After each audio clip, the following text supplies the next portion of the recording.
Fragola centralmente per Furno. Furno riesce a gestire la situazione nel migliore dei modi, le apre per Rovito, palla sopra la traverse, Bellucci, su di lei va Calè, Bellucci passa sul bando opposto dove c'è Blanco contro Rovito, Blanco prova a centrarsi, Blanco che libera spazio per le compagne, palla a Pomposelli, la spazia per il tiro e arriva Blanco per Juana, questi a Blanco, la conclusione di Blanco ancora una volta sul fondo, si impegna per Benvenuto centralmente, intercetta Fragola a sinistra per Saraniti ancora, servire dall'altra parte, ma Benvenuto dice no, Benvenuto supera Fragola, Benvenuto, l'apertura per Pomposelli e la rete del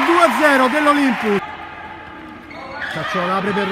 Rovito su banda, intercetta Sgarbi, Rovito ancora, Esposito apre per Gimena Blanco, buona idea di Esposito, Blanco dentro per Benvenuto,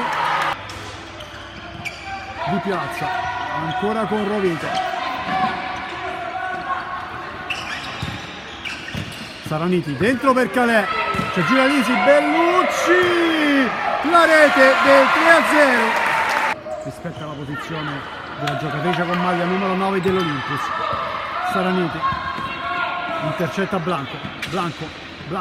la porta ancora avanti, Gimena Blanco, la conclusione, lascia per Salinetti che può rimetterla centralmente, Blanco di tacco, Cacciola esce, Calè, il taglio per Saraniti gira